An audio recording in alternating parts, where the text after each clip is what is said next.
Don Javier Bleda, autor de Viuda Súbita. Vamos a compartirlo para que la gente lo pueda ver y saber dónde lo pueden ir a adquirir. Aquí lo tenéis, Viuda Súbita, reflexiones sobre un asesinato, Mario Biondo in memoriam. Lo tenéis tanto en versión Kindle, que lo está a 8,26 euros, 8,26, o el de tapa blanda, que está a 15,60. Y como podréis ver aquí, número 1 más vendido. Un libro que está marcando muchísimo a la gente, que por eso lo están adquiriendo tanto. Javier, me imagino que estarás súper contento. Ahí lo tienes. Ahí lo tienes. Y que sepáis que os he linkeado el enlace para que podáis pincharle en el chat. Luego, cuando se termine el directo, lo tendréis abajo en el primer comentario también el enlace para que podáis pincharlo y podéis ir a adquirirlo. Hoy Javier Bleda nos va a comentar mucho sobre ese libro, nos va a hablar mucho sobre ese libro y además también nos va a comentar otras historias de Cloaca del Estado para que la gente pueda ponerse en antecedentes, para que luego podamos entender qué es lo que nos va a contar de este libro. También quiero aprovechar, Javier, y recomendarles a todos, a toda la audiencia, que tienes una página web que se llama javierbleda.com, que la están viendo ahora mismo, ¿vale? Donde vienen todas sus últimas novedades. Aquí tenéis también el enlace al libro de La Viuda Súbita. Por ejemplo, tenéis por aquí reportajes sobre el libro Viuda Súbita en el canal de YouTube de Darío Rewin. O sea, un poquito, y el de Laura también está por aquí, para que si queréis ir a informaros un poco de lo que hace Javier Bleda, pues entrar en su blog y así podéis informaros. Dicho esto, Javier, buenos días y muchísimas gracias por acompañarnos hoy aquí en el directo.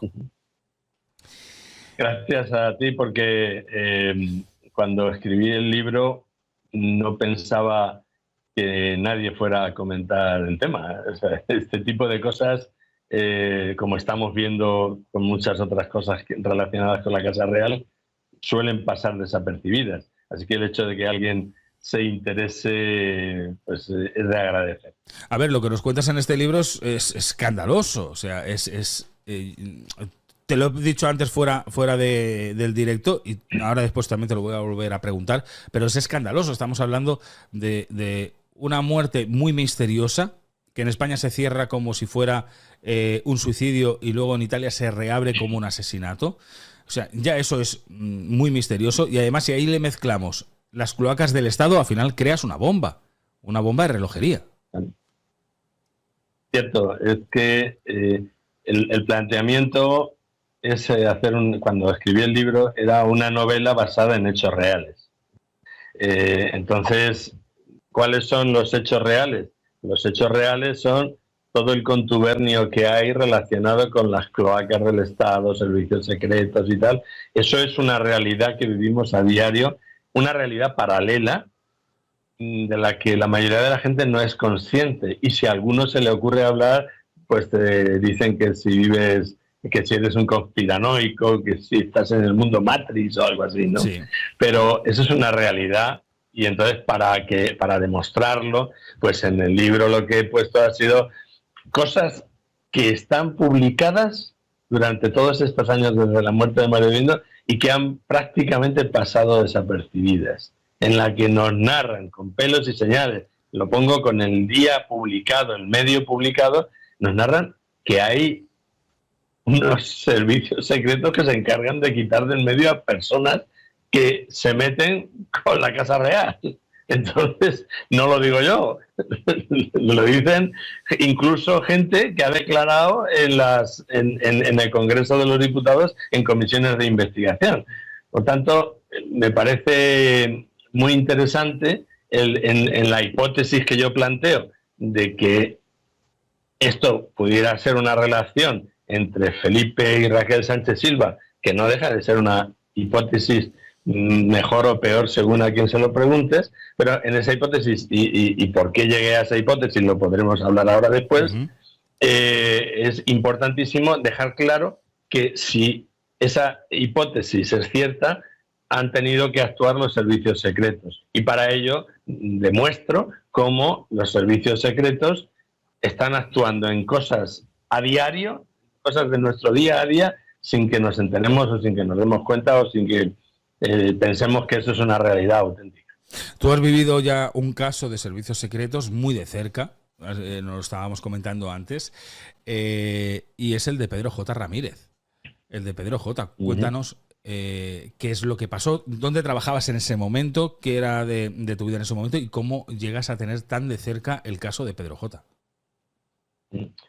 Bueno, pues eso fue en 1997, yo era director del diario Ya, y en aquel momento los servicios de las cloacas del Estado, que ahí se fusionaban fuerzas policiales y servicios secretos, sobre todo relacionados con el tema GAL, pues se hicieron con el diario Ya a través del abogado Rodríguez Menéndez, la fusión de pantalla a él, ¿no?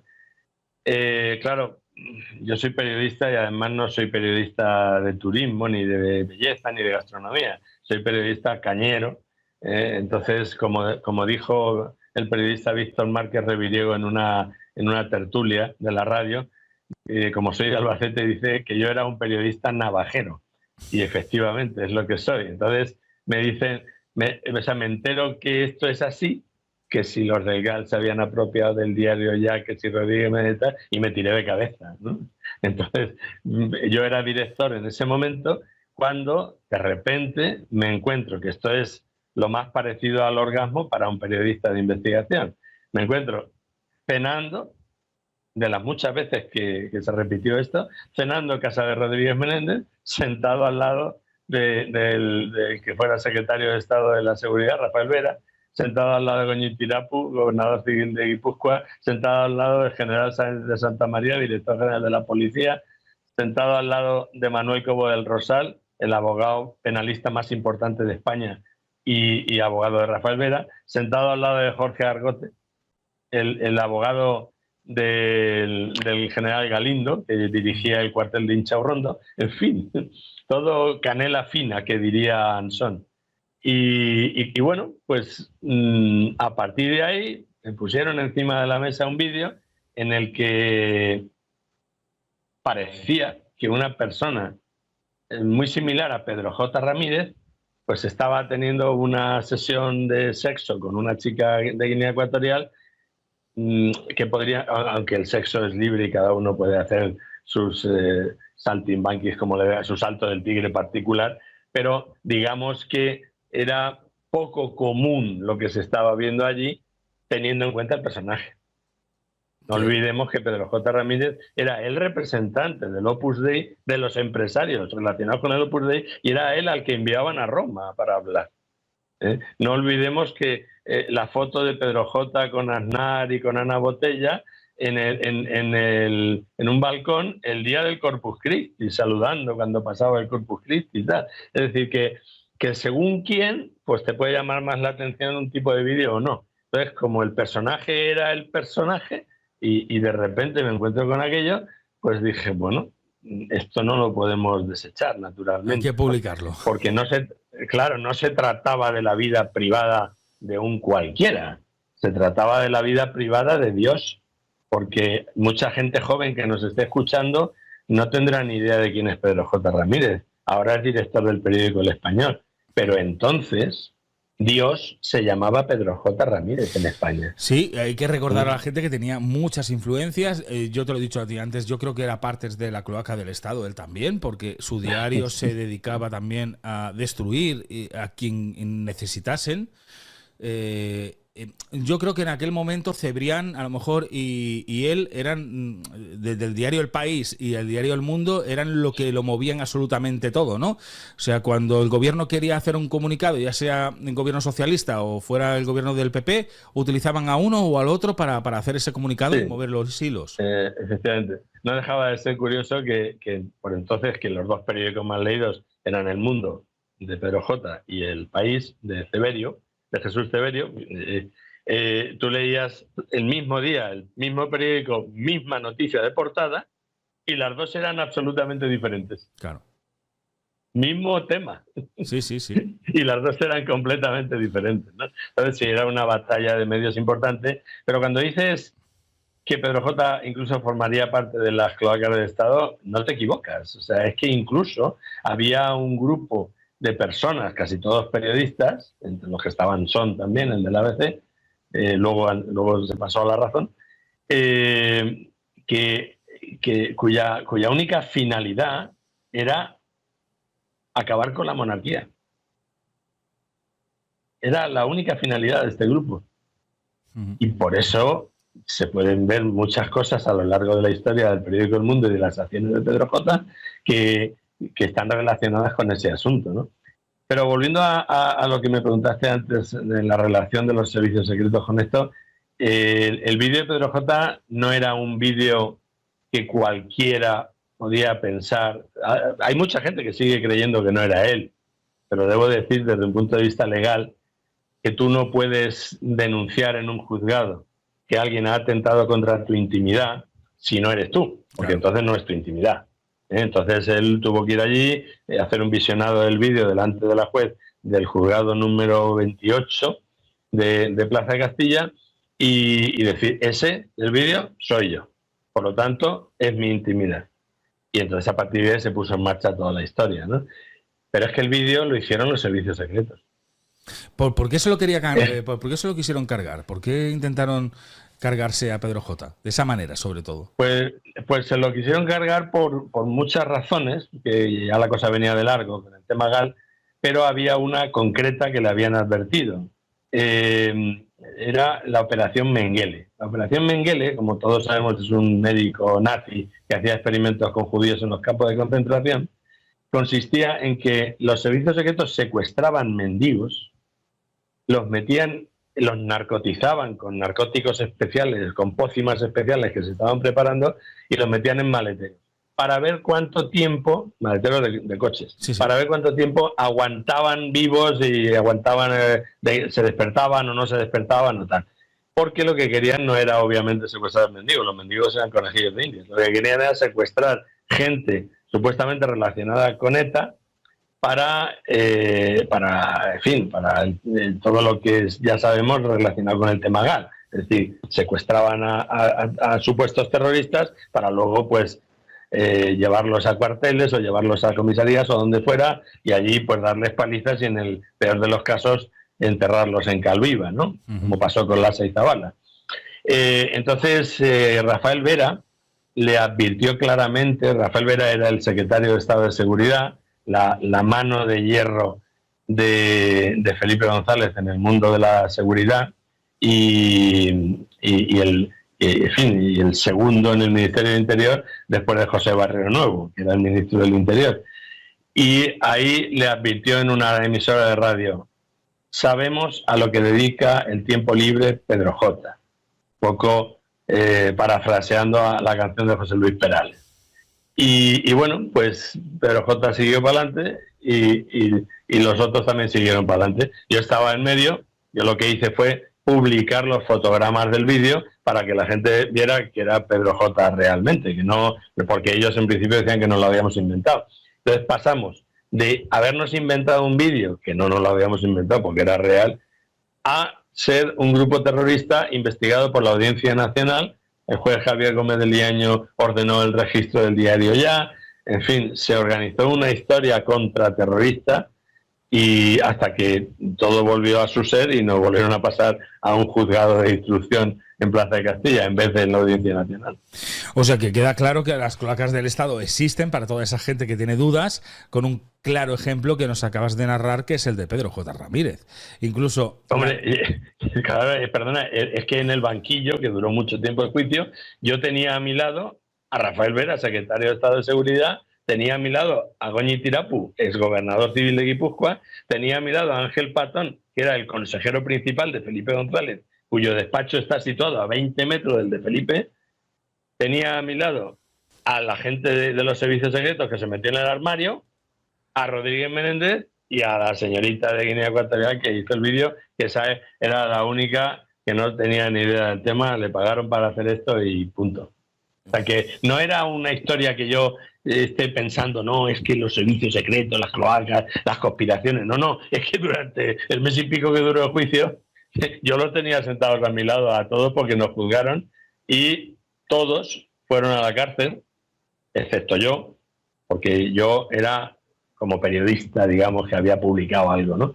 Los otros eran por orquestar todo el tema del vídeo, y solo se escapó Rafael Vera, pero el tribunal dijo: no se ha podido demostrar que Rafael Vera tuviera intervención directa en el asunto, pero sí que tenemos la clara convicción, esto lo dice la sentencia, tenemos la clara convicción de su participación. O sea que te moviste entre cloacas en ese momento. En ese momento te moviste entre cloacas. Y ahora nos cuentas en tu relato, en Viuda Súbita, nos cuentas otra historia muy vinculada también a las cloacas del Estado, que es el fallecimiento de Mario Biondo.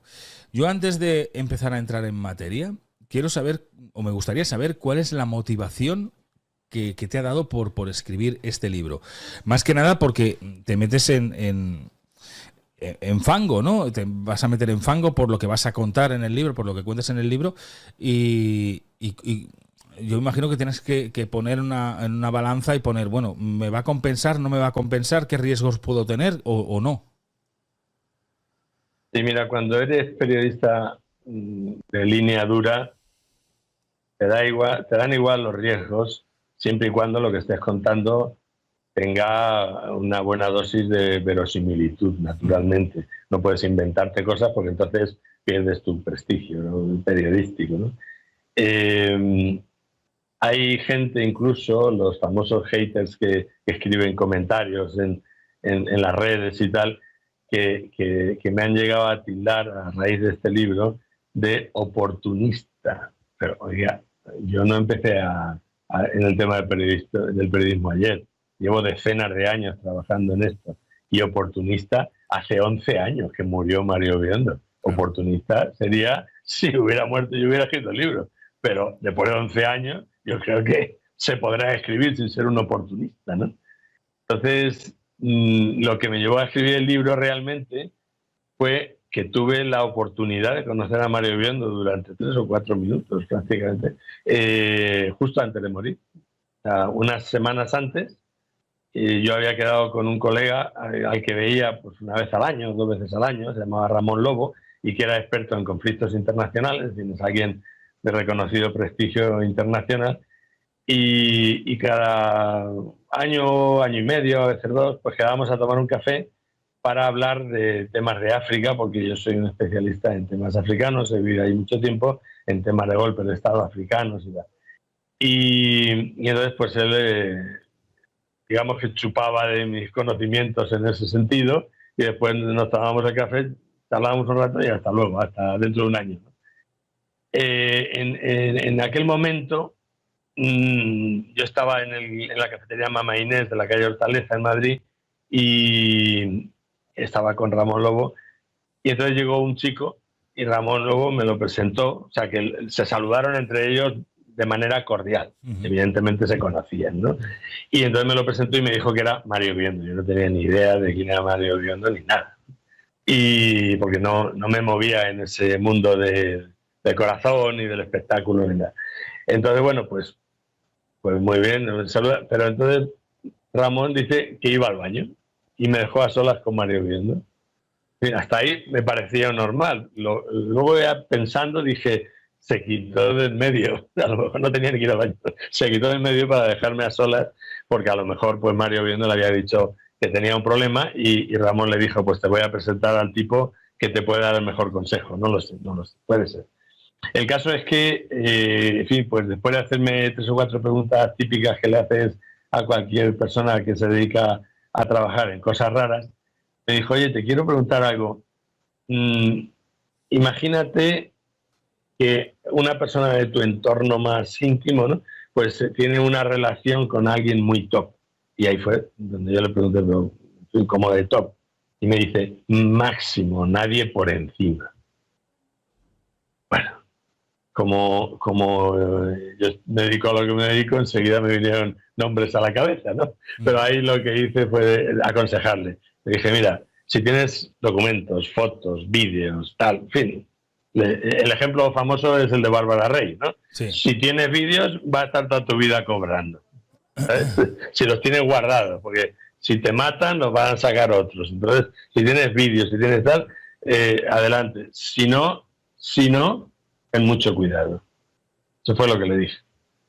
Ahí se me quedó mirando en silencio 3-4 segundos y me dijo, Javier, creo que nos vamos a tener que volver a ver otra vez, ¿no? O que posiblemente nos veamos otra vez. Y nada, vino Ramón, nos despedimos y él se marchó y nosotros después seguimos hablando de nuestras cosas y después nos marchamos, ¿no? Hasta ahí, bueno, todo normal. La historia viene cuando 3-4 semanas después, leyendo la prensa, me entero que un tal Mario Biondo se había suicidado.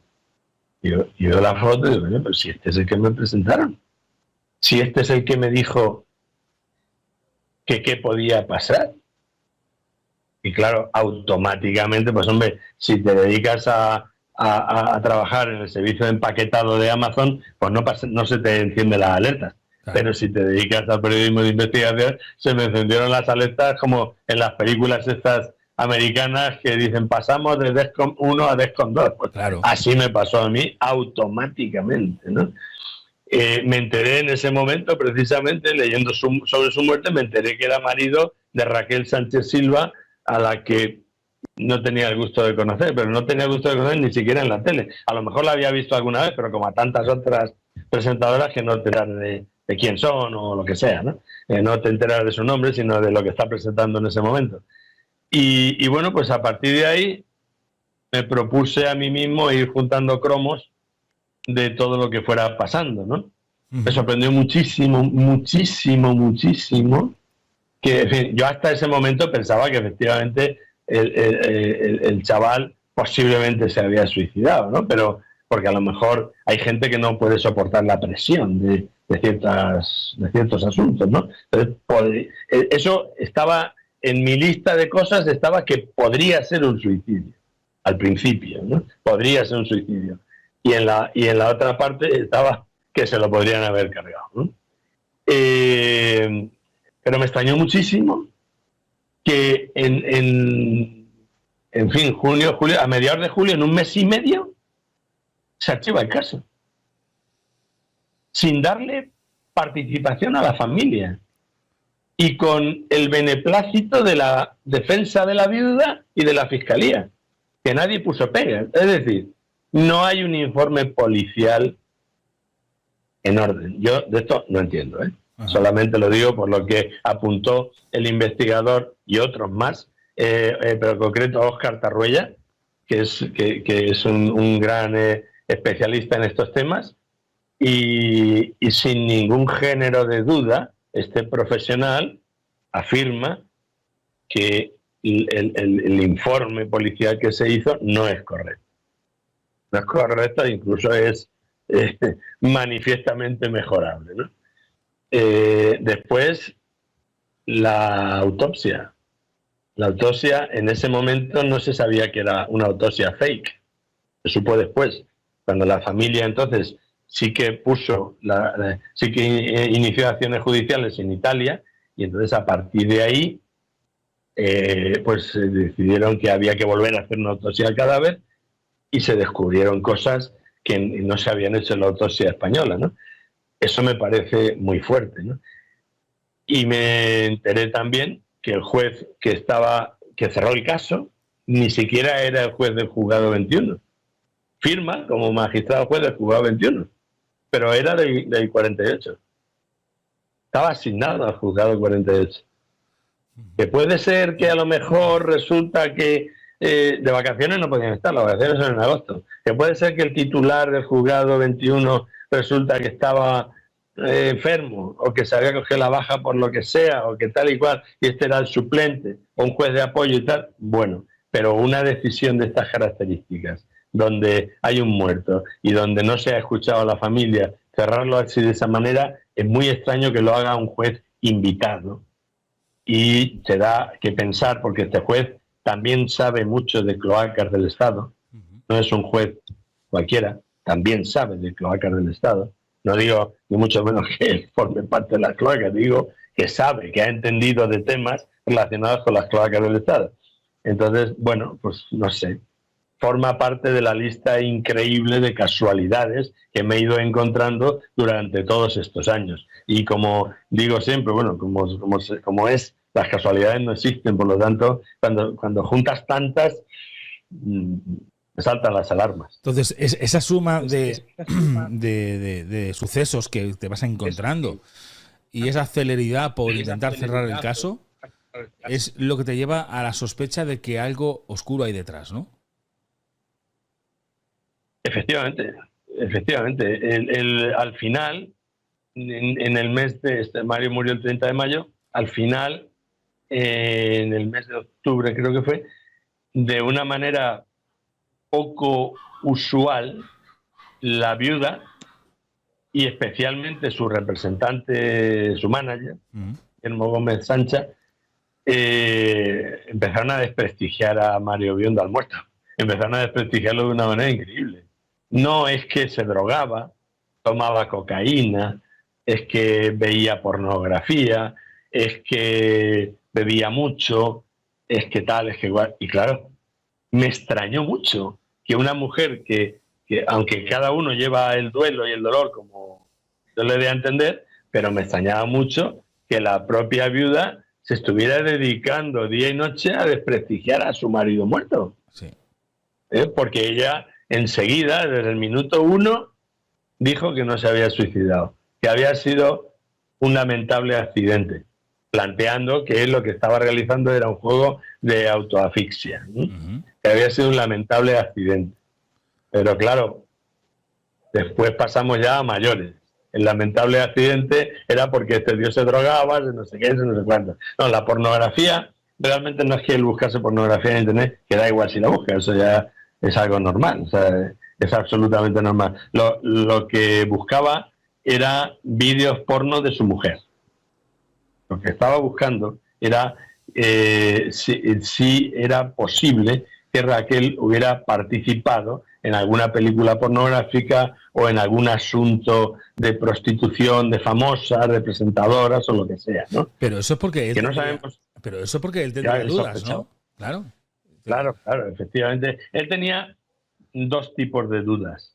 Una, la que me planteó a mí, que es evidente que la duda era que su mujer podía tener, no me dijo el nombre de su mujer, pero obviamente si te preguntas que alguien de tu entorno más íntimo y te dice que está con alguien máximo, pues tienes que deducir que es su mujer, ¿no?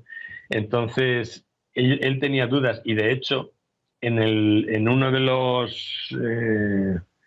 los interrogatorios a Raquel Sánchez Silva por parte de los fiscales italianos aparece este asunto, aparece de si Mario, le dice el fiscal, no nos importa si usted tenía una relación extramatrimonial, lo que nos importa es si Mario tenía dudas de si usted lo estaba engañando con alguien, porque son dos cosas diferentes, ¿no? Entonces Mario efectivamente tenía dudas de que su mujer tenía una relación extramatrimonial y segundo, Mario pensaba que su mujer podía aparecer en algún vídeo pornográfico o en alguna historia relacionada con la prostitución o lo que sea, ¿no? Que yo en eso ni me he metido ni tengo la más mínima idea de si puede ser o no puede ser.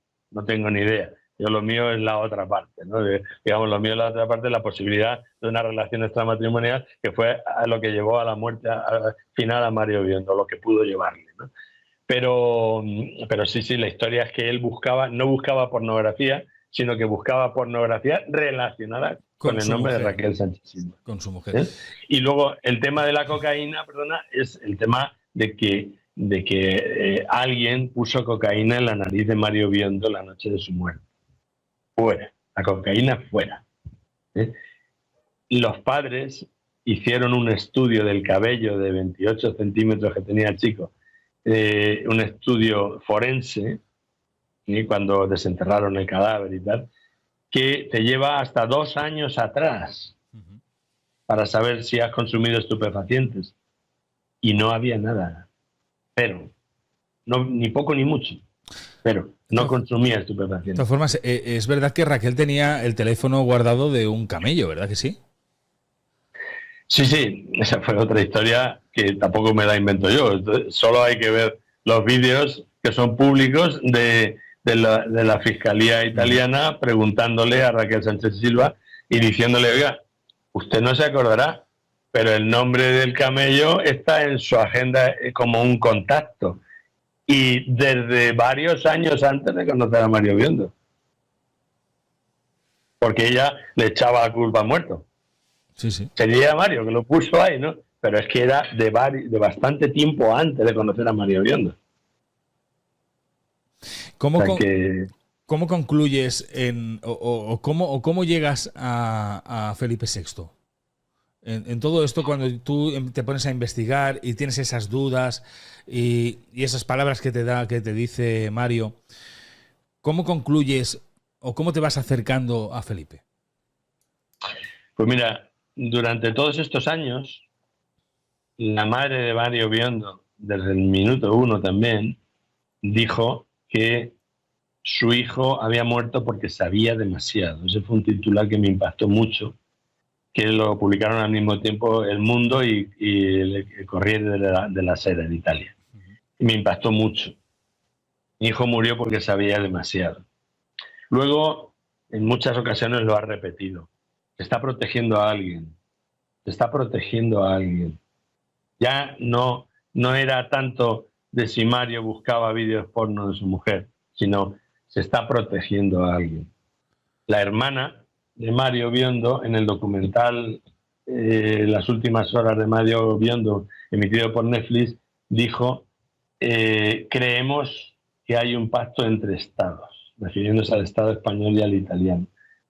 Y la cosa definitiva que me llevó, también he repasado miles de comentarios de gente durante todos estos años, gente en vídeos de YouTube que ha hecho todo el mundo sobre el tema Mario Biondo, y bueno, habrá gente que no le dé importancia a los comentarios, pero yo sí se la doy, porque de vez en cuando te sale alguna cosa que te enciende el piloto de alarma, ¿no?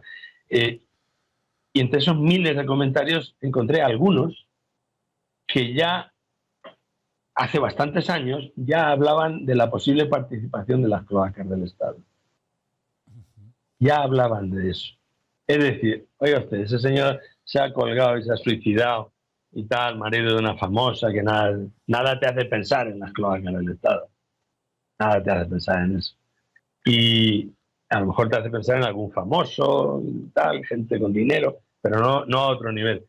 Y de repente te encuentras, que los he publicado también esos comentarios, te encuentras con comentarios donde dicen que puede ser que la persona a la que se protegía hiciera intervenir a las cloacas del Estado.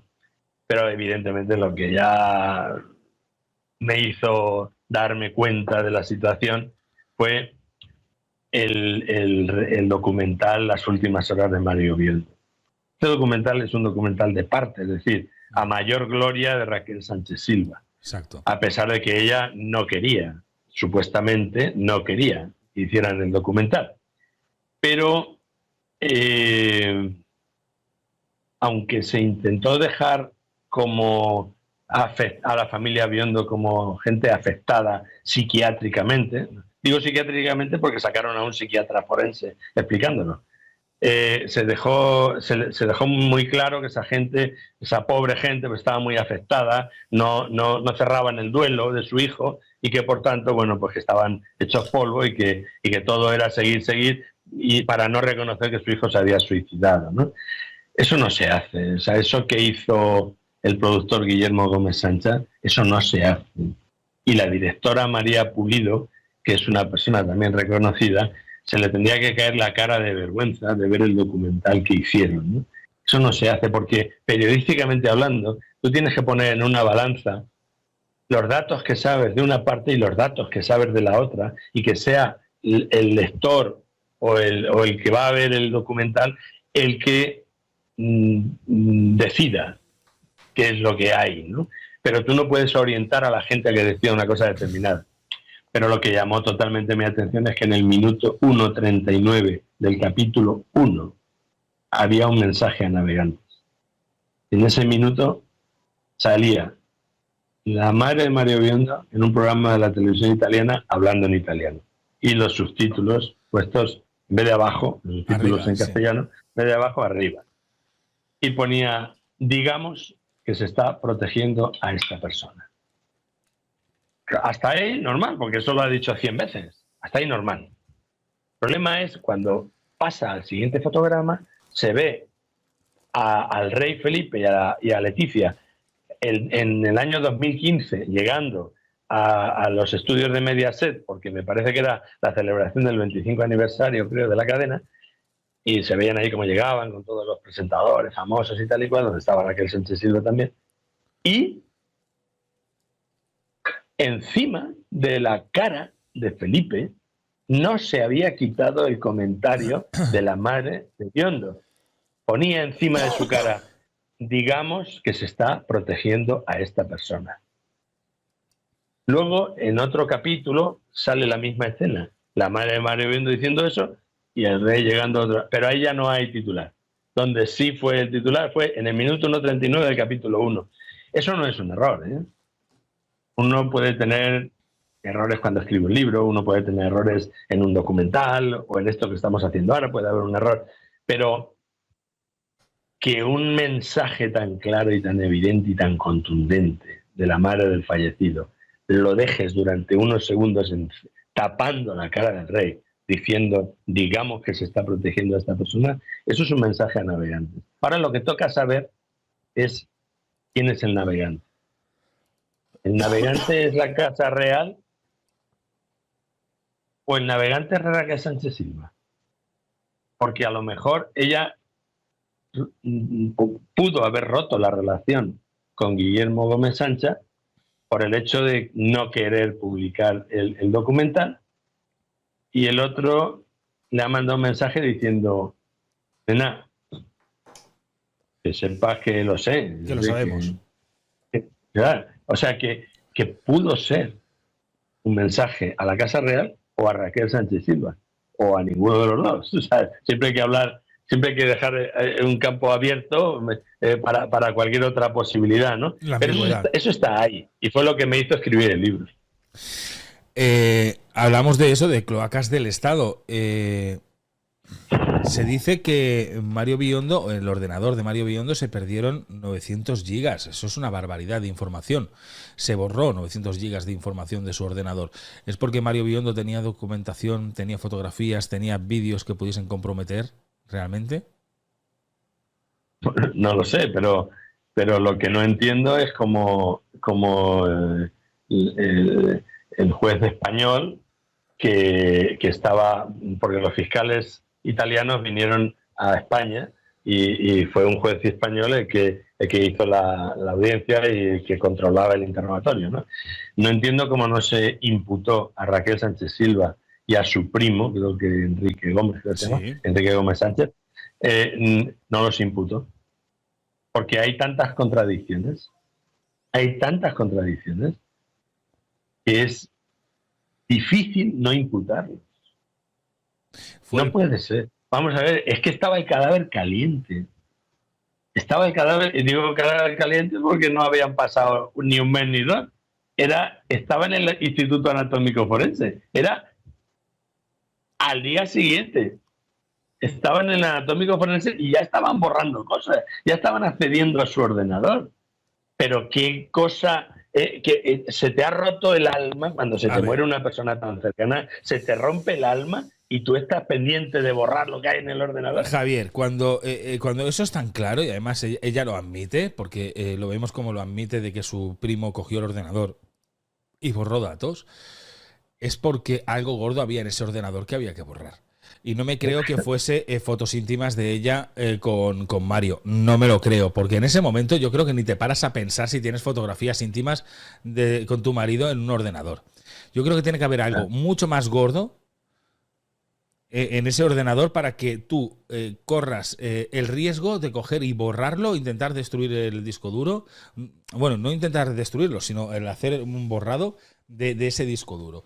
Es que entonces no me encaja. O sea, eso es un vacío que realmente... A ver, si a ti te pasa o a mí me pasa justamente eso, mi mente no está en ir... Hostias, tengo unas fotos comprometidas en el ordenador. No tengo ese pensamiento. Como no sea que lo que realmente haya en ese ordenador sea gordo y sea grave. Ajá, así es. Pero es que vamos a ir un paso más allá. Evidentemente, si se ha muerto tu marido y estás destrozada, independientemente de cómo a futuro lleves el duelo, en las primeras 24 horas tú no te pones a pensar en borrar cosas del ordenador. Eso es por una parte. Por una parte. Independientemente de la libertad de cada persona para llevar el duelo. Pero yo voy más allá. El disco duro no se destruyó. Simplemente se borraron 900 gigas. Sí. A partir de ahí, hubo expertos de la Fiscalía que analizaron el ordenador. Resulta, porque ella además advirtió, que esto lo recojo en el libro, sus palabras concretas, advirtió que ella hizo lo del ordenador porque nadie se lo había prohibido ni estaba el ordenador incurso en ningún asunto policial ni judicial. Ojo al dato, están investigando la muerte de tu marido, tú no puedes borrar nada del ordenador, ni tocar la estantería donde se colgó siquiera, nada, ni barrer la casa. Bueno, pero yo voy más allá. Recordarás la famosa historia de Cristina Cifuentes, la que era presidenta de la Comunidad de Madrid, que tenía un problema de cleptomanía, que era un tema psiquiátrico, digamos, ¿no? O psicológico, y la mujer, pues a pesar de que tenía dinero para comprar a lo mejor la fábrica que hacía las cremas, pues le molaba más ir a un supermercado y robar una crema, ¿no? Y bueno, pues la pilló un guarda jurado a la salida, cuando iba hacia el parking, le hizo sacar el bolso, tal, y llevaba la crema dentro, ¿no? Al final, y había una cámara allí. Al final la mujer pagó la crema y se fue con su crema. El vídeo se tenía que haber borrado en 48 horas, me parece recordar. Duró varios años. El vídeo lo tenía gente del Partido Popular, porque Cristina Cifuentes era del Partido Popular, sí, esperando el momento oportuno. Pues sabes que en todos los partidos políticos hay batallas internas, ¿no? Entonces, ahí lo tenían en el cajón hasta que llegó el momento. Cuando llegó el momento, esta hay que cargársela. Sacaron el vídeo de las cremas. El vídeo de las cremas supuestamente era de la empresa de seguridad y tenían por eso la multaron de una manera bastante potente, tenía la obligación de destruir el vídeo pasadas unas horas si no había intervención judicial. Total, que se cargaron a Cristina Cifuentes. El ordenador de Mario Biondo o cualquier otro ordenador, por mucho que se borrasen tantos gigas de su contenido, el disco duro estaba intacto. El disco duro solamente se podía destruir taladrándolo o machacándolo a martillazos. No se podía destruir de otra manera. Eso estaba ahí, intacto. La gente, los expertos de la Fiscalía, saben eso 1000 veces mejor que yo, porque yo no tengo ni idea de informática. Pero me he informado de este asunto. Y la pregunta mía es, ¿esa información que podía haber en ese ordenador, sea la que sea, no se habrá guardado para jugar con ella a futuro, forzando a lo mejor una abdicación, a lo mejor no sale Felipe, y a lo mejor es algo que sale Raquel y en un momento determinado, si tienen que pararle los pies, le dicen, oye, que sacamos esto? No lo sé, es posible. Esto no es algo nuevo. Esto se ha visto con el rey Juan Carlos. El rey Juan Carlos, hay 2 vídeos que le hizo Bárbara Rey retozando con ella en la cama, con cámaras que ella misma había puesto en su casa, mientras el rey estaba contando secretos de Estado. Esto es público y notorio, no es que yo tenga una información privilegiada, es que es público y notorio que lo ha contado ella misma, lo de los secretos de Estado. Bien, 2 vídeos. A lo mejor más, pero ella dice que 2. Pero es que hay otros 3.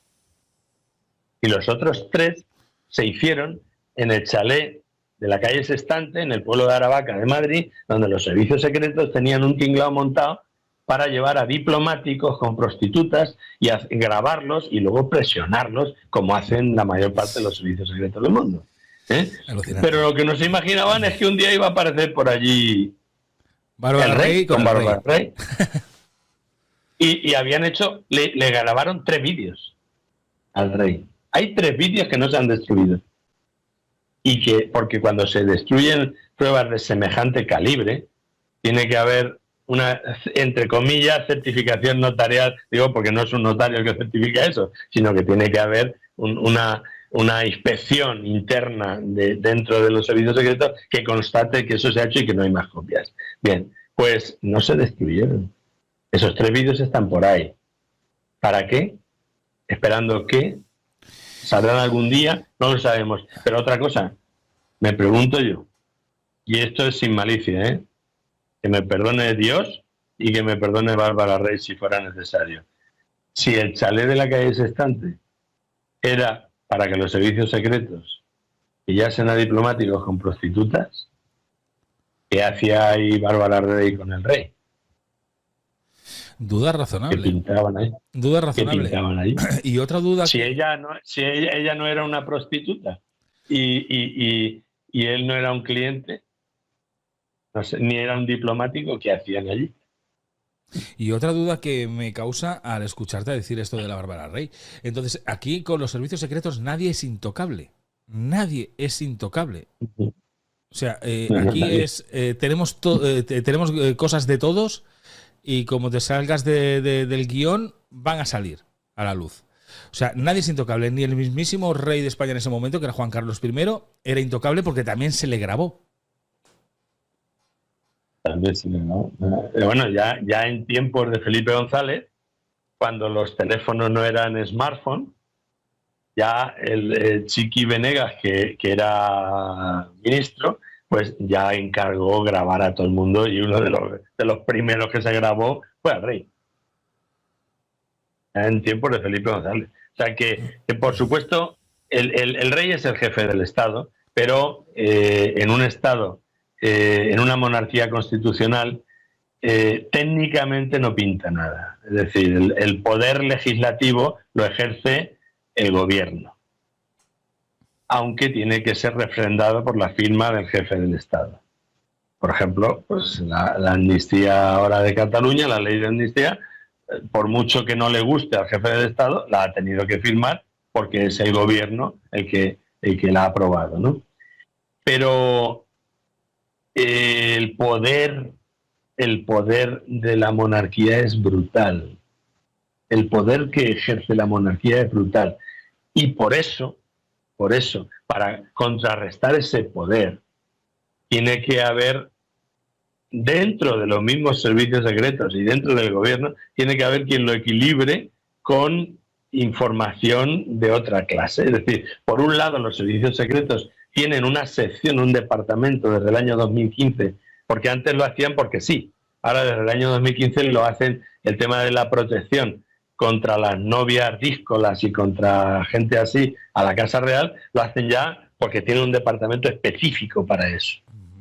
Pero además de protegerlo, también se encargan de gestionar información delicada que la guardan por lo que pueda pasar. Sí, que por lo que pueda. Aquí no hay nadie que esté a salvo, que todo ellos mismos, todos están cogidos por los huevos, como se dice vulgarmente. Sí. Y si te sales del guión, pues pueden salir cosas tuyas, pueden salir los trapos sucios tuyos. Claro. Y no son los trapos sucios, porque a lo mejor no los tienes. Yo, por ejemplo, todos los trapos sucios que he tenido en mi vida soy yo el primero que ha escrito de ellos. O sea, no creo que haya un tipo peor que yo, y yo lo escribo.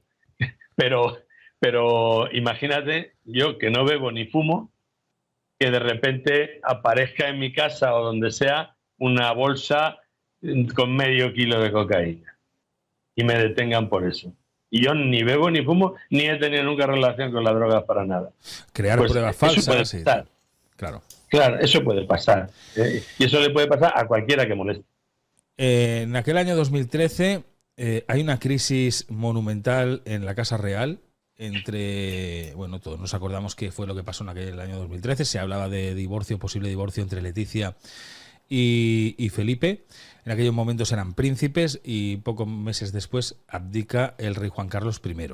O sea, hay un movimiento en Casa Real bastante importante y bastante considerable. Esta crisis matrimonial entre los reyes, ¿qué sería motivada? ¿Por este affair extramatrimonial de Felipe VI con Raquel Sánchez Silva? ¿Leticia lo sabía? Bueno, la crisis ya venía de largo por el tema de Jaime del Burgo. Uh-huh. No olvidemos que el propio Jaime del Burgo ha contado al periódico Clarín de Argentina que la gente dice que Jaime del Burgo era el amante de Leticia, pero que eso no es verdad. Él era la pareja de Leticia y en todo caso, estas son palabras de Jaime, y en todo caso el amante era el rey. Sí, ojo al dato. Sí. Eso es maravilloso, porque ya después de eso solamente falta que digas que las hijas son tuyas también. Entonces, porque claro, si eres el que está allí, el que va de la mano con las niñas, con la princesa, eres tú el que la pasea junto con su papá y el que está allí siempre y el que recibe imágenes de selfies de la reina Leticia supuestamente embarazada y hablándole de mi amor, pues no lo sé, al final ya te hacen dudar, ¿no?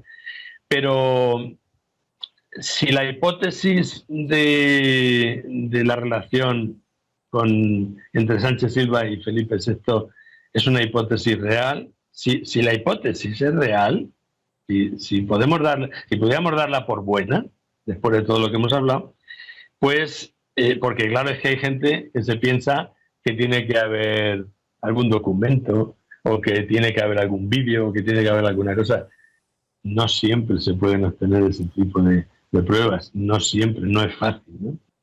Pero si la hipótesis basada en el hecho de que marcan ellos mismos, el propio manager de Raquel, marca a Felipe VI como la persona a proteger y por tanto, supuestamente la hipótesis podría ser real, nunca mejor dicho lo de real, entonces obviamente Leticia lo sabía.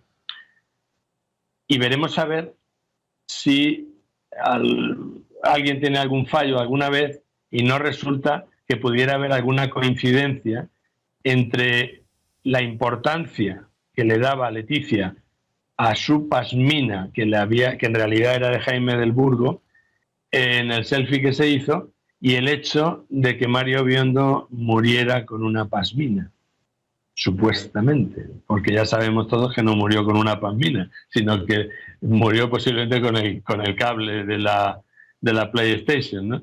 Pero realmente no deja de ser curioso que Mario apareciera colgado con una pasmina y que la reina en el mismo año apareciera haciéndose selfies envuelta en una pasmina de su amante, ¿no? No sé si estaban al tanto, si Leticia estaría al tanto de una posible relación con el rey. No lo sé. También por cierto, se ha hablado mucho del tema de la sexualidad del rey. Sí. De si era homosexual, o de si resulta que es bisexual, o de si esto o de si lo otro. Vamos a ver. El rey puede ser lo que quiera, evidentemente, como cualquiera de nosotros puede tener la costumbre, el vicio, la convicción sexual que le dé la gana. Pero es persona pública y es el rey de todos los españoles, y como quiera, que es el representante también de la Iglesia Católica, como todo rey de España, y en la Iglesia Católica están prohibidos los homosexuales a pesar de que esté infectada de pederastas, entiendo que el rey, si fuera homosexual, tendría que decirlo, porque además vivimos en un país donde hay una libertad absoluta y está reconocido el matrimonio homosexual, entonces no debería pasar nada, ¿no? Pero debo recordar que yo, en el año 2001, perdí mi trabajo de director de la revista Dígame por escribir sobre la posible homosexualidad del príncipe. Hay una revista italiana, una revista gay, que precisamente publicó esto que estoy contando, que yo, con mi nombre, perdí mi trabajo por hablar de la posible homosexualidad del rey. Y es curioso, y esta parte es muy importante, es curioso porque realmente yo no estaba hablando, yo, Javier Bleda, no estaba diciendo que el rey era homosexual. Yo lo que estaba diciendo es que en el periódico El Mundo de Pedro J. Ramírez, en el año 1997, es decir, cuando todo el lío del vídeo, Sí. que Pedro J. necesitaba, igual que se ha hecho un mensaje a navegantes en el documental de Mario Biondo, Pedro J. lanzó un mensaje a navegantes a la corona. Y en un chiste de Ricardo y Nacho salían 4 viñetas. En el periódico El Mundo. Yo pagué el pato, pero hablaba del periódico El Mundo. La primera viñeta, el príncipe con su papá. Papá, tengo 2 noticias que darte, una buena y otra mala. Segunda viñeta, la buena es que me caso. La otra, y la mala, y sale la cuarta viñeta del príncipe corriendo, huyendo, y diciendo, que me caso con Alberto de Mónaco. Eso era un mensaje a navegantes total. En el peor momento de Pedro J, lanzó a la Casa Real para que supieran hasta qué punto él podía sacar el tema a relucir. Y yendo más allá, que esto lo he publicado en el libro también, hubo un indulto a 2 personas del máximo nivel dentro de lo que era el gobierno de Felipe González. Se indultó a 2 personas íntimamente relacionadas con el GAL porque jugaron para que se les diera el indulto de manera tan rápida que a ninguno nos lo habrían dado tan rápido, con una foto de Felipe besándose en la boca con otro tío. Mira, con eso jugaron. Justo lo que estás comentando de la viñeta, ya te lo voy a compartir para que lo puedas ver Sí. ahora también. Ahí lo tienes. Un análisis de los rumores y la realidad, ¿vale? Aquí te habla justamente de esa viñeta que tú estabas contando, de Pedro J. Ramírez. Mira. Análisis de los rumores y la realidad. Ramírez intentó presionar al entonces príncipe Felipe, publicando una viñeta en la que se insinuaba que tenía una relación con Alberto de Mónaco. Justamente es esto lo que tú nos estabas contando, ¿vale? Justamente es esto, ¿vale? Y la revista, dígame, es aquella que hizo Rodríguez Menéndez. Sí, pero yo realmente estaba de director por otro asunto indirecto. Lo de ser director era un mal menor. Yo estaba de director porque en la estructura de Rodríguez Menéndez, en la estructura del despacho de abogados, no te puedes imaginar la gente que trabajaba ahí. Era increíble. Y la gente que llegaba con bolsas de Corte Inglés, con billetes a pagar. Y entonces yo lo que estaba investigando, y para eso tuve que aproximarme todo lo que pude a la estructura, era que la responsable general del despacho era la persona, la mujer, que escribía los cheques de los fondos reservados que se pagaban a los miembros del GAL y que luego firmaba Rafael Vera. Y esa era la encargada de la estructura del despacho de Rodríguez Menéndez. Por eso estaba allí. Entre medias, ya que estaba allí, pues de repente surgió el tema de las famosas presentadoras, muchas de ellas, que se dedicaban a la prostitución.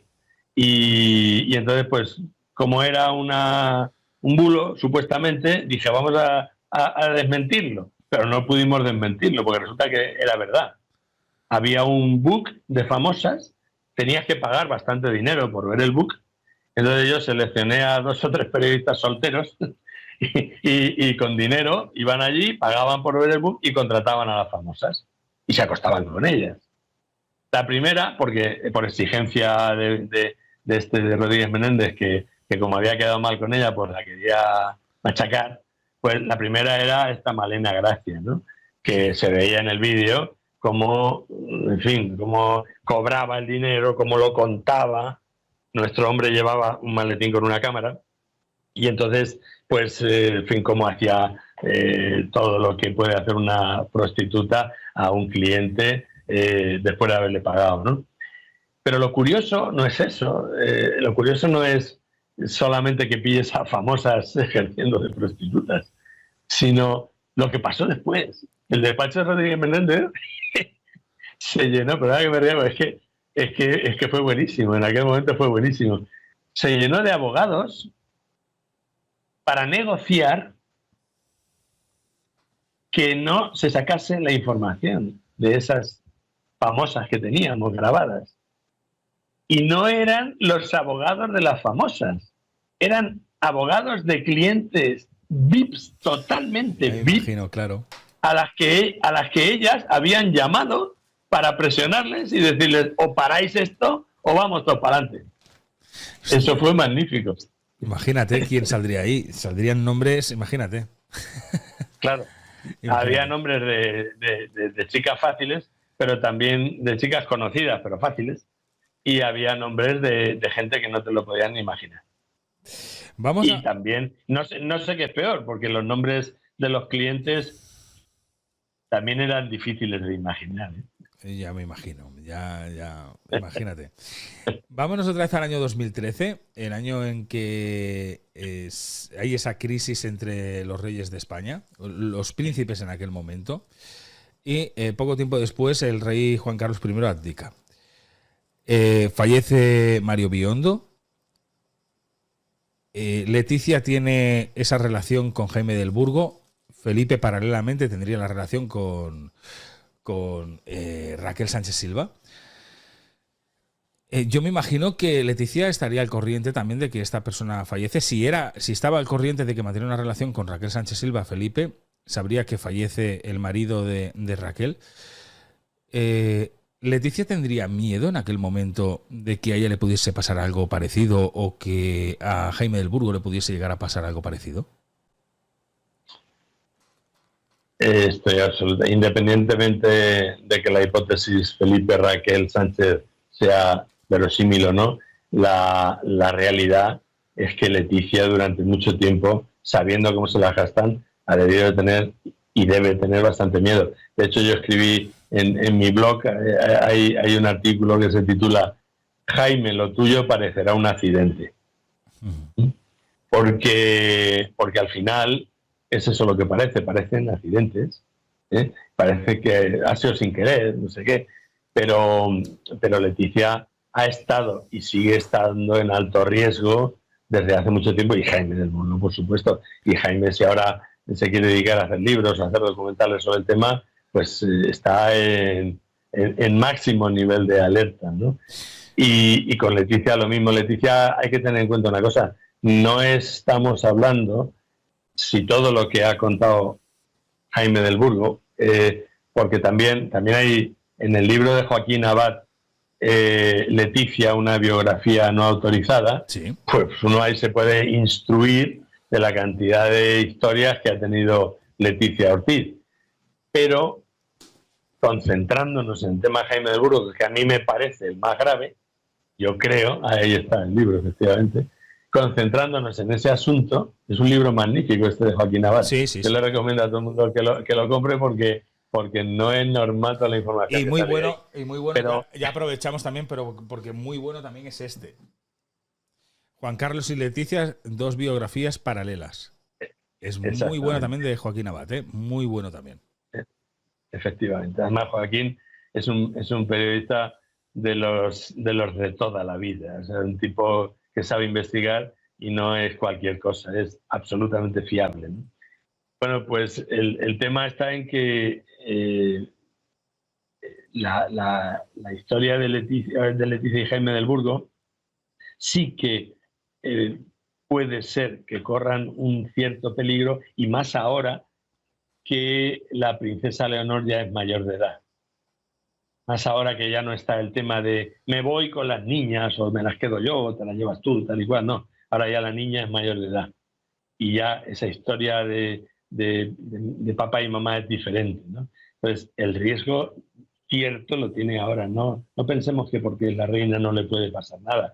Estamos hablando de que, en fin, no estamos hablando de, oye, me gusta este tipo y me voy a acostar con él una noche, o me gusta esta mujer, me voy a acostar con él y aquí no ha pasado nada. No, estamos hablando de un matrimonio real del jefe del Estado, y durante ese matrimonio, y según Jaime del Burgo hasta 2014, han mantenido una relación con altibajos, pero han mantenido una relación de alto nivel hasta el punto de poner en duda la propia paternidad de la futura reina de España. Cuidado, que es que no es ninguna broma. Entonces, el hecho de que no se trate de un asunto sexual simplemente, sino que se trate de un asunto amoroso, de locura total, de que siendo reina, bueno, recordemos que en 2013 precisamente se largó en Mallorca, Leticia, y se fue con Jaime del Burgo. Y los dejó ahí a todas las vacaciones. Exacto. a sus hijas, a la abuela, tal. Fíjate cómo se portaba con la abuela, ¿no? Como no le dejaba ahí en Mallorca que se hiciera una foto con las nietas y tal, la que montó. Es decir, no estamos hablando de una relación cualquiera. Y Jaime del Burgo no se va a tirar a la piscina de cualquier manera, porque también hay quien lo pone verde y quien pone en duda sus historias, ¿no? No digo que alguna no la haya adornado, pero eso no es una historia falsa. El Jaime del Burgo es auténtico. Por tanto, ambos corren peligro, efectivamente. Dentro de este marco de contubernio de cloacas del Estado, ambos corren peligro. Cierto, un peligro cierto. En el libro explicas que a ti te dicen quién dio la orden, ¿no? ¿Quién dio la orden? Disculpa una cosa, que es que me acabo de acordar con lo que acabamos de hablar. Como todo es circular, resulta que en el año 2013 el traficante de armas que estaba traficando con Juan Carlos I, en 2013, Juan Carlos llevaba ya bastante tiempo, décadas, dedicándose al tráfico de armas. Esto lo he publicado porque está publicado a su vez en medios de comunicación. Y los servicios secretos en 2013 negociaron para que se le perdonase, se le condonase al traficante que está viviendo ahora mismo en Abu Dhabi con Juan Carlos I, para que se le condonase 10,5 millones de euros, Hacienda, se le perdonase, con el fin de que no dijera que era traficante de armas el rey, ¿no? Madre mía. Hasta aquí, grave. Pero ¿por qué digo que todo es circular? Porque este tipo, Al-Sisi, creo que se llamaba, este tipo, en ese momento estaba casado con otra mujer. Pero antes estaba casado con otra que ya murió, que era la madre de Dodi Al-Fayed. ¡Hostias! O sea, que es que todo es circular al final. Sí. Todo al final llegas al mismo sitio. Todo al final acaba en el mismo sitio. O está todo involucrado. Al final es todo un círculo. Efectivamente, porque fíjate que los servicios secretos ese año, 2013, ni más ni menos que el jefe de los servicios secretos, el general Félix Roldán, se reunió en Londres con Corina para advertirle: no podemos garantizar ni tu seguridad ni la de tus hijos si no colaboras. Y le dejaron como amenaza un libro de Lady Di en su apartamento de Suiza. Otro mensaje a navegantes. Sí. En el año 2013 ocurre esto. En el año 2013 los servicios secretos negocian para que el traficante de armas no diga que con quien traficaba era con Juan Carlos. Y resulta que el traficante de armas era el padrastro de Dodi Al-Fayed. Madre mía, sí, que todo al final se va circulando y todo queda en lo mismo. Al final todo acaba igual. Lo que te comentaba, pero antes quiero decirle a toda la audiencia que nos está viendo que habéis pasado ya por ahora 3.421 personas, 3.437 personas en estos momentos por el directo. Deciros que ya he abierto el apartado para que le podáis hacer las preguntas que creáis convenientes a Javier, ¿vale? Lo tenéis ahí, pone preguntas y respuestas, preguntas para Javier Bleda. Escribís vuestra pregunta y ahora se la leeremos a Javier para que nos responda. Antes de las preguntas, Javier, lo que te preguntaba yo antes. En el libro dices que te filtran quién dio la orden de acabar con Biondo. Sí, a ver, esto forma parte de mi información personal como periodista. Uh-huh. Y claro, obviamente no puedo dar los nombres de mis fuentes, pero cuento tal cual como fue. Yo tenía 3 gargantas profundas dentro de los servicios secretos. El primero no sabía ni quién era Mario Biondo ni Raquel Sánchez Silva. El segundo sí lo sabía, pero no sabía ni que se había muerto. Y el tercero, estamos hablando no de gente de los servicios secretos que hace cualquier cosa, que está allí, de administrativo, de lo que sea, no. Estamos hablando dentro de los servicios secretos, los que se dedican al lodo más profundo. Y entonces, este tercero, por su respuesta, claro, cuando te dedicas a esto, pues sabes obviamente cuando alguien sabe algo, ¿no? Y entonces, el tercero sí me hizo saber que estábamos hablando de un tema complicado. Tenemos mucha confianza, él y yo, nos hemos intercambiado mucha información. Me dijo, deja ese tema, es un tema delicado, déjalo. Y claro, pues igual, en cuanto me dicen déjalo, yo de cabeza. Y quedé con él en el Café Gijón, esto era octubre de 2013, y yo llevé dos prostitutas que trabajaban en la organización más importante de Madrid, de sedes de prostitución, de chalés de lujo y tal, 2 prostitutas que me debían favores, porque nos intercambiábamos información muy a menudo, las llevé como pago en realidad a este hombre por la información que me pudiera dar, ¿no? Y estábamos allí en la barra del Café Gijón, ellas llegaron ya al final, y después de 3 whiskies, porque esto sí que es muy importante saberlo, a los servicios secretos, a los agentes, los preparan para tener cualquier tipo de conversación y que no les pueda sacar nada y lo que sea, ¿no? Pero no los preparan contra el whisky. Es decir, primer whisky, no te puedo decir esto. Segundo whisky, bueno, es que yo sé muchas cosas. Tercer whisky, te lo digo, pero no se lo cuentes a nadie, ¿eh? Y aquí hablábamos de malta de reserva importante, ¿no? Que en el Café Gijón, pues además te lo cobraban a precio de oro, como los pagaba yo, el tío no le dolía pedirlos. Y entonces, pues al tercer whisky ya habían llegado las chicas, ya se lo iban a llevar, estaban las 2 encima de él. Y esa euforia de estar con 2 chicas tan guapas y 3 whiskies, la aproveché para decirle, porque él durante toda la conversación que habíamos tenido, que llevamos ahí media hora, lo único que hizo fue intentar persuadirme de que no me metiera en esa historia. Me llegó a decir, oye, gente como este chico muere todos los días y no pasa nada. Y este chico oficialmente se ha suicidado y eso es lo que va a quedar para el futuro, que se ha suicidado, ¿no? Pero en ese momento, cuando ya estaba eufórico el tipo, le dije, te voy a hacer una pregunta y te estaré agradecido toda la vida. ¿Quién fue? ¿El padre o el hijo? Me mira y me dice, pero así, una mirada profunda, hay que ponerse en el contexto. Con algo de alcohol, con 2 chicas al lado y mirándome y dice, eres un cabrón. El padre, ten cuidado. Juan Carlos I. Juan Carlos I dio la orden. Bueno, obviamente yo no puedo afirmar. No, está claro. Que él dijera que Juan Carlos I dio la orden de matar a nadie. Yo lo que entre él y yo, en ningún momento, desde nuestra primera conversación telefónica, habíamos dado nombres. Nunca habíamos mencionado ni al rey, ni al príncipe, ni a nadie. Pero los dos sabíamos que estábamos hablando en nuestro lenguaje, ¿vale? Nuestro lenguaje interno. Y esa fue mi conversación con él. Luego ya cada cual que saque sus propias conclusiones, ¿no? Lo que sí que estoy en condiciones de afirmar es que, de ser cierta esta hipótesis presunta, Felipe sería la persona a proteger, de ser cierta esta hipótesis. Felipe sería la persona a proteger. La persona, como dijo la madre de Mario Biondo, y utilizó Guillermo Gómez Sánchez, el manager de Raquel, en el documental. La persona a proteger sería Felipe. pero Felipe no tenía ni idea de lo que iba a pasar.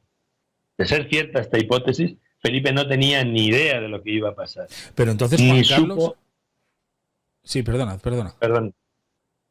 No, nada. Decía que mira, Juan Carlos estaba liado con Sandra Mozzaroschi en 1977, con la actriz Sandra Mozzaroschi. Sí. Estaba embarazada de 5 meses. Yo ese tema lo tengo muy investigado. Sé todos los nombres de todas las personas que participaron. Estaba embarazada de 5 meses. Y Juan Carlos lo único que fue es a quejarse al jefe de la Casa Real de que, en fin, como un niño tonto, porque así ha actuado siempre cuando se ha liado con una y con otra, como un niño mimado, diciendo, oye, es que esta niña está embarazada y no quiere abortar. Entonces el jefe de la Casa Real habló con Adolfo Suárez. Adolfo Suárez organizó una reunión de urgencia y lo que se planteó era comprarla para que se fuera a abortar a Londres, que entonces era donde se iba a abortar, a Londres. Pero luego con 5 meses ya daba patadicas. Y entonces ya le comió el coco y ya no quiso abortar. El bebé le comió el coco a la mamá y ya lo notaba dentro y ya no quiso abortar. Y eso fue lo que le costó la vida. Pero yo no digo que Juan Carlos fuera y la matase o la tirase por la ventana, ni que Juan Carlos diera la orden, ni nada. Sino que Juan Carlos tenía ese problema y los demás le solucionaron el problema. Como por ejemplo el propio jefe de los servicios secretos, el general Manglano, apuntó en su diario, por activa y por pasiva, durante muchos años, como jefe de los servicios secretos, cómo protegían las meteduras de pata del rey, ¿no? De todo tipo, vale, incluyendo las de Bárbara Rey, ¿no?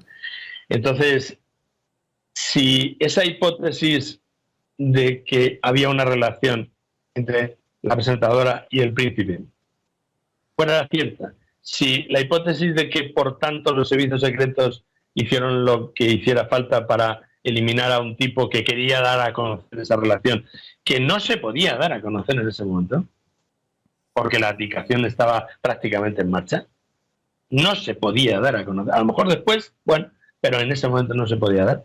Si todo ese conglomerado de historias fuera cierta, Felipe no tenía ni idea. Pero Juan Carlos sí. Juan Carlos estaba al corriente de todo, claro. Juan Carlos sí. Si fuera cierto, Juan Carlos sí. Claro. Porque el que lo llevaba todo era el general Félix San Roldán. Y él actuaba por órdenes del rey siempre. Pero entonces, tenía acceso directo. Juan Carlos sabía perfectamente que su hijo estaba teniendo una relación con otra persona, extramatrimonial. Bueno, sí, bueno, es un borbón. Para él eso no es normal. Incluso estaría orgulloso que su hijo tuviese otras relaciones con otras mujeres, porque al final de Juan Carlos ha salido de todo. Sí, sí. Entonces, no, claro, es decir, lo que hiciera el hijo, si tenía una relación con Raquel Sánchez Silva o no, si tenía una relación con el fontanero que iba a arreglar las goteras de Zarzuela, si tenía lo que hiciera Leticia, cualquier cosa, el primero en saberlo era Juan Carlos. No tengan la más mínima duda. El primero en saberlo era Juan Carlos. En fin, mira, en España hay 2 grandes familias y después todas las demás, ¿no? Las 2 grandes familias, y entiéndase el concepto de familia al que me refiero, ¿sí? Y más si estamos hablando de un muerto de Palermo. Las 2 grandes familias son, la primera, la monarquía, y después Hacienda. Y a partir de ahí todos los demás. Y no me refiero a Hacienda como, no estoy hablando como un ciudadano que tiene que pagar impuestos y que qué malos son los de Hacienda porque hay que pagar impuestos. No. Me refiero a cosas graves de Hacienda. Me refiero a cómo se manipula a quien se tiene que manipular a partir de Hacienda. Y esto daría para otro capítulo. Para otro capítulo, sí. Vamos a pasar a la ronda de preguntas que te están haciendo, ¿vale? Ahora te las voy a ir leyendo. Antes quiero volver a recordar a todos que Vida Súbita está a la venta. Te podéis encontrar en Amazon. El libro está número 1 en ventas ahora mismo en Amazon. Aquí lo podéis ver. Vida Súbita, reflexiones sobre un asesinato, Mario Biondo y Memorial. Podéis comprarlo tanto la versión Kindle, que sale a 8,26 euros, como la de 15,60, que sería la tapa blanda. La sinopsis es: este libro es una novela basada en hechos reales con letra R minúscula. El hilo conductor son las reflexiones de un autor respecto al caso Mario Biondo. Las conclusiones que pueda sacar el lector serán únicamente fruto de su imaginación, ya que cualquier parecido con la realidad puede ser pura coincidencia, o no. Ahí lo tenéis. Tenéis el enlace fijado en el chat para que podáis ir a adquirir el libro. También cuando termine el directo lo tendréis aquí abajo, lo tendréis en el primer comentario, tendréis el link para que podáis pinchar e ir a comprar el libro. Porque lo que ha hecho Javier hoy ha sido explicarnos un poco de lo que trata y de lo que te vas a encontrar en el libro. Ahora bien, para saber exactamente qué nos explica y entenderlo todo y todos los entresijos, pues lo que tenéis que hacer es adquirir el libro y así os nutriréis de toda la información que a mí la verdad es que me ha causado muchísima impresión, porque las cloacas del Estado siempre he creído que existían, pero hay historias en las que nunca te esperas que pueden estar involucradas las cloacas del Estado. Y en este caso, este libro lo que nos narra es eso, una muerte muy misteriosa que estarían involucradas las cloacas del Estado. Javier, vamos a pasar, si te parece, a las preguntas que tenemos por aquí. Nos dice Susana Beltrán. Espera un segundo, ¿eh? Ahora, Susana Beltrán nos dice: Javier, te admiro muchísimo, no soy española, sin embargo, ¿no tienes temor de que esta gente tan poderosa afecte tu integridad física? Bueno, es que, en fin, llevo ya mucho camino recorrido, ya soy periodista viejo y llevo toda la vida con esto. Entonces, en fin, temor siempre hay, o sea, no estoy loco, hay que tomar precauciones. Pero uno ha estado amenazado siempre. Los de ETA me tenían en su objetivo, me sacaron no sé cuántas veces en la revista Ardi Belza, que quiere decir oveja negra, me marcaron como objetivo y luego me sacaron en su vídeo Periodistas, el negocio de mentir, como objetivo marcado igualmente. Es decir, al final es difícil de explicar, pero es como si a un corresponsal de guerra le dices que si tiene miedo, ¿no? Pues hombre, el peligro siempre está ahí, pero la pasión por contar las cosas que nadie cuenta, pues también está ahí. Sonia nos dice: ¿sabes más de lo que cuentas del caso Mario Biondo y no puedes contar? O sea, ¿sabes más cosas de las que cuentas del caso Biondo y no puedes contar? Muchas gracias, sigo este caso y no me ha dado por asociar lo de las páginas. Si sabes más cosas de las que no puedes contar. Bueno, hay que contar que vas a sacar una ampliación, una segunda parte del libro, ¿verdad? Sí, estoy trabajando en ello, sí. Bien pronto estará Viuda Súbita, segunda parte. Uh-huh. Y te aseguro que no va a tener ninguna envidia de la primera parte. Va a ser muy duro. A ver, siempre en todas las investigaciones hay información que se tiene que quedar en el tintero o en los archivos porque no se puede publicar tal cual, porque a lo mejor tu integridad física no corre peligro, pero sí tu integridad legal, ¿no? Entonces hay veces que las cosas hay que cuadrarlas de tal manera para que uno no tenga que vivir en la cárcel. A mí tampoco me importaría, porque tengo 62 años y con lo que tarda la justicia, si me quisiera meter en la cárcel, pues a lo mejor tardaría 5 o 6 años en hacerlo, y entonces pues a lo mejor no me tendría que buscar una residencia de ancianos. O sea, me pagan la jubilación en la cárcel, ¿no? Pero también es cierto que es un buen sitio. Si tienen que eliminarte, ir a la cárcel también es un buen sitio para hacerlo, y es demasiado sencillo. Claro que guardo cosas, como todos los periodistas de investigación guardamos cosas, pero las guardamos sobre todo, por lo menos en mi caso, porque legalmente no nos podríamos defender de ellas. Yo el libro que he escrito es, desde mi punto de vista profesional, es un libro inquerellable. Es un libro increíble, nadie se puede querellar, bueno, se puede querellar cualquiera, otra cosa es que luego tenga razón. Yo he tenido más de 125 querellas en mi carrera y me pedían más de 200 años de cárcel, y aquí estoy todavía sin conocer la cárcel por dentro. Lo que no se descarta es que la conozca a futuro, pero de momento aquí estoy.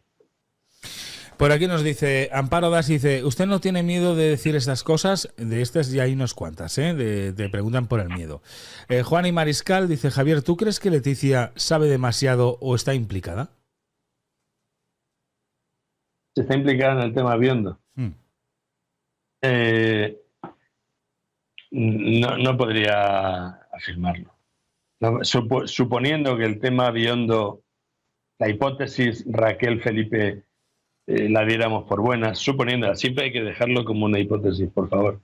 Entonces, suponiendo eso, no puedo afirmar que Leticia estuviera interesada, o sea, estuviera enterada del tema, pero hay datos que me llevan a pensar que sí, y lo sabía, pero no puedo afirmarlo. Mi convicción interna, personal, es que sí lo sabía y por eso, precisamente por eso, actuaba como actuaba. Es decir, recordemos que en 2013 se largó de las vacaciones de Mallorca y se dejó allí a toda la familia real y se fue corriendo a los brazos de Jaime del Burgo.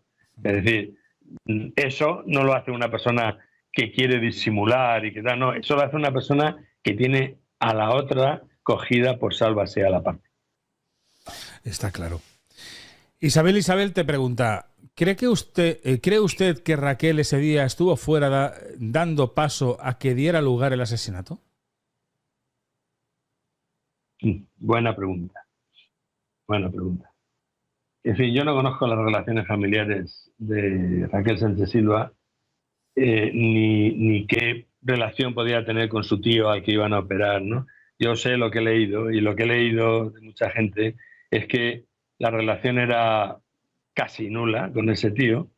La operación no había ocurrido y ella iba a ver al tío, sino que la operación iba a ocurrir el día siguiente o algo así. No sé, el caso es que, en fin, ella, por la operación seguramente, no lo dudo, pues ese día, casualmente, el día que Mario murió no estaba ahí. Fue una casualidad, como otra cualquiera, pero a lo mejor no hay relación con el asunto.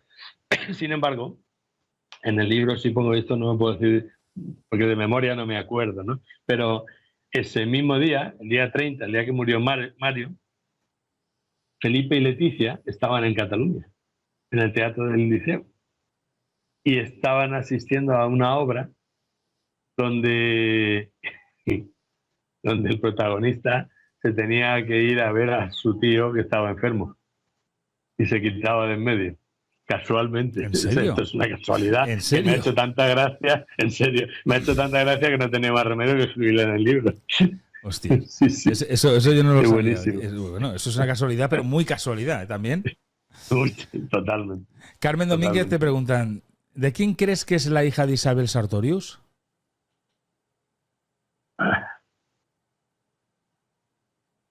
De alguna manera, el tema de Isabel Sartorius me pilló muy cerca en aquel momento, por temas periodísticos, quiero decir, ¿no? En fin, si yo tuviera que opinar, mi opinión personal, que no tiene por qué ser la buena, porque la buena sería un test de ADN, mi opinión personal es que la hija de Isabel Sartorius podría ser hija de Felipe VI. Es lo que... Pero también tengo que añadir otra cosa. La vida es circular. Isabel Sartorius, hasta su fallecimiento de su pareja, estuvo de pareja con César Alierta. César Alierta, que fue presidente de Telefónica. De Telefónica, sí. Es uno de los protagonistas de mi segunda parte. Uy. Pues ahí Carmen Domínguez se ha adelantado a lo mejor. Ha sacado cosillas para la segunda parte. Conchi Medina te pregunta, ¿por qué esto no se ha sabido antes? Bueno, eso que ocurre con los mensajes a navegantes. Yo me acuerdo en un libro que escribí que se llamaba Mario Conde, qué casualidad también otro Mario. Mario Conde, la reclusión del éxito. Yo fui director de la revista de Mario Conde también. Y ese libro, yo le preguntaba a mucha gente cualificada, quiero decir, ¿eh? Me refiero a cualquier persona cualificada para opinar, pero gente cualificada dentro del mundo de Mario Conde. y no todo el mundo había pillado los innumerables e incontables mensajes a navegantes que yo había puesto dentro del libro. Es decir, puse muchos, y unos los pillaban y otros no. El libro lo compró gente importantísima de este país, ¿eh? En el libro no fue tanto lo que se vendió, sino quién lo compraba. Y en este caso de Mario Biondo, pues pasa un poco lo mismo. El documental Las últimas horas de Mario Biondo se ha emitido en Netflix. Lo habrá visto a lo mejor millones de personas. Claro. Absolutamente nadie ha caído en ese mensaje a navegantes que yo sí he caído. Por lo que sea, porque en ese momento yo estaba con el chip puesto, claro, yo analizo cada palabra que se dice en el documental. Pero la primera vez, yo he visto el documental pues alrededor de 14 o 15 veces, apuntando datos. La primera vez que lo vi, la primera vez, minuto 1:39, solamente llegar a ese minuto y ver lo que vi, que es lo que hemos hablado antes, digamos que se está protegiendo a esta persona, escrito sobre la cara del rey, paré la imagen, lo apunté y a partir de ahí dije, tengo que hacer un libro. Este es a que se está protegiendo. Entonces, los mensajes están ahí para que los quiera ver, los sepa ver o los sepa relacionar. María te dice, enhorabuena Javier por este libro y por tu trayectoria. Querría saber si no tienes miedo. El hecho de sacar esto a la luz es como un seguro o tienes un as en la manga.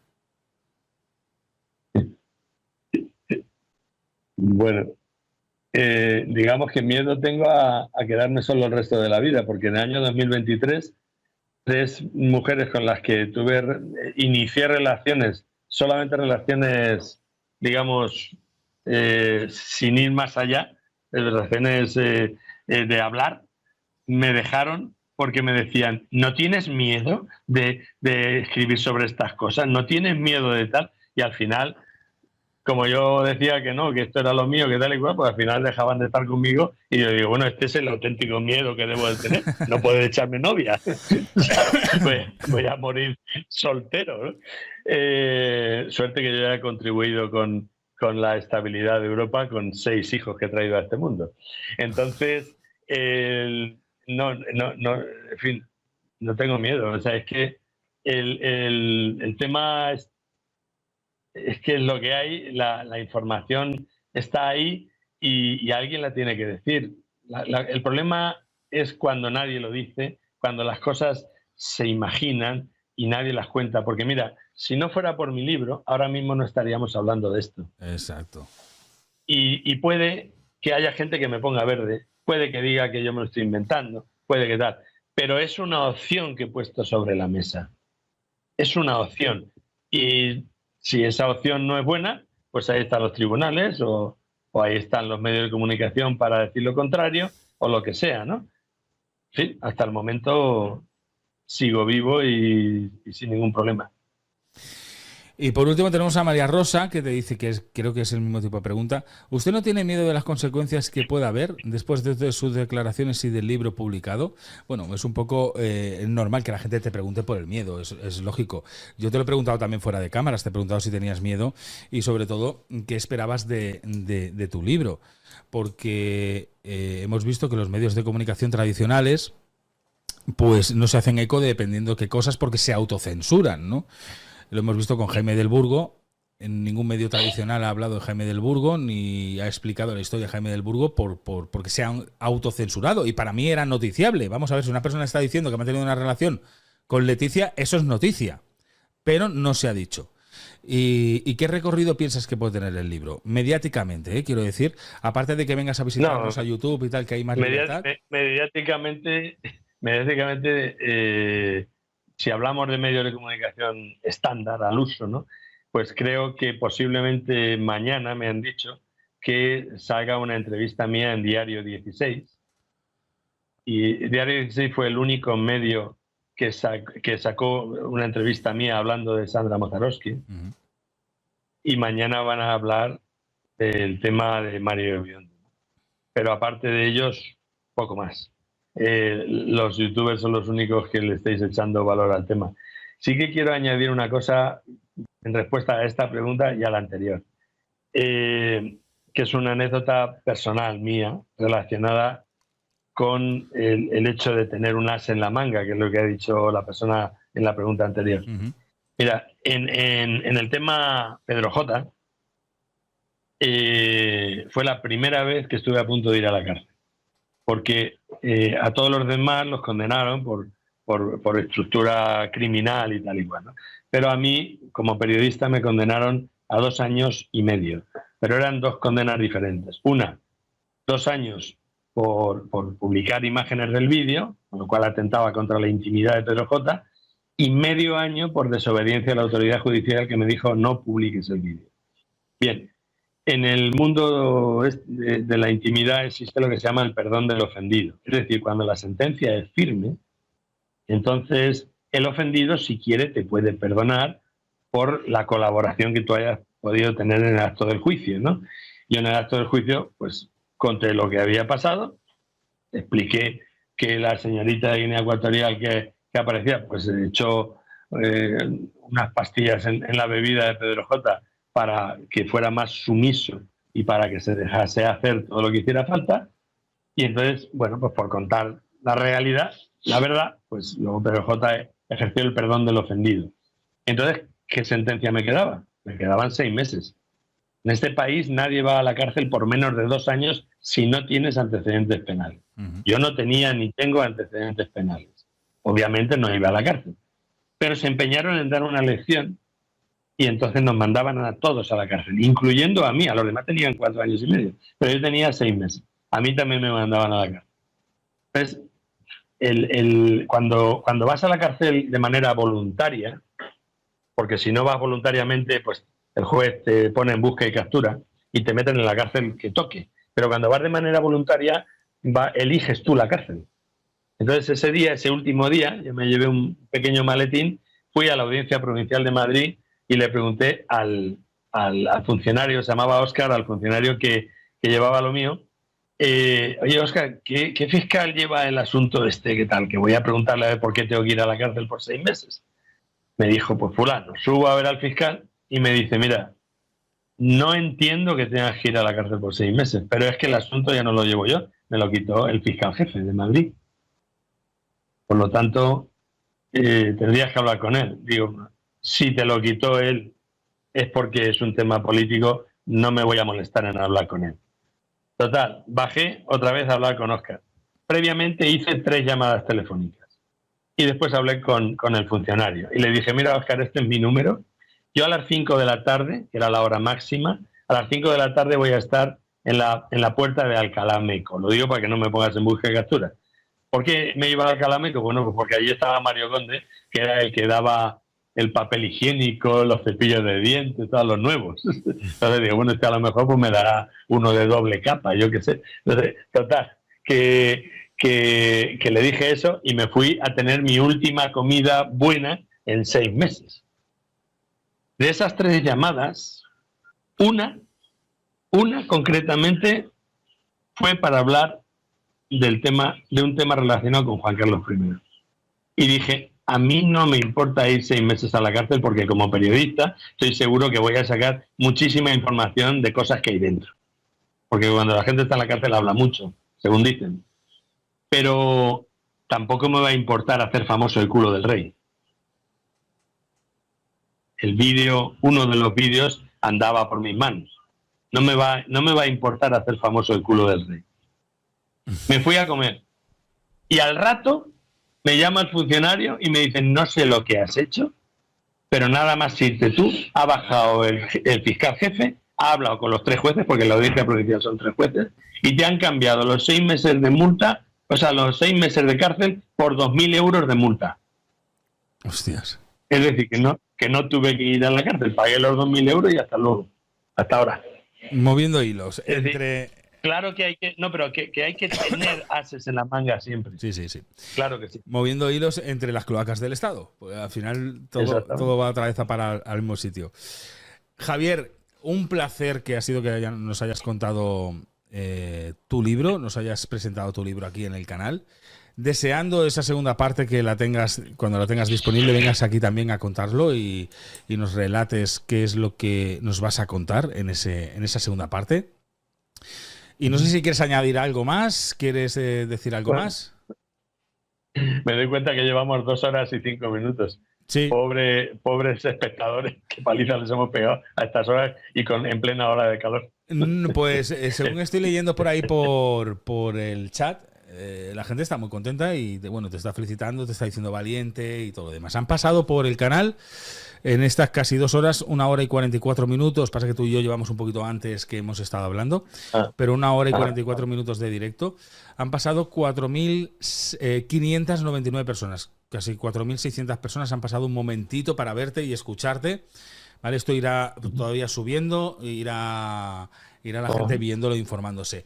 Por eso os digo y aprovechamos de que el libro está a la venta, lo tenéis en Amazon, tenéis el link puesto en el primer comentario, o sea, en el primer comentario lo vais a ver aquí abajo, pero también en el chat, pues si queréis ir a comprarlo, ¿vale? Está en Amazon, número 1 en ventas, donde Javier Bleda te va a contar, pues eso, La viuda súbita, su nuevo libro y número 1 en ventas.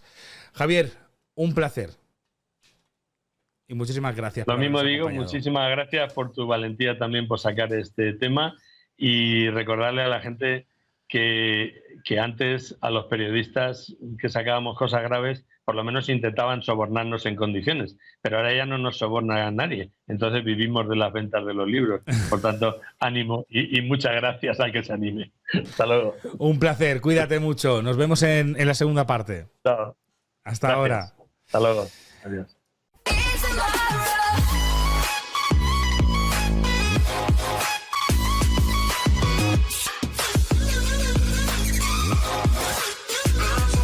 Whoa.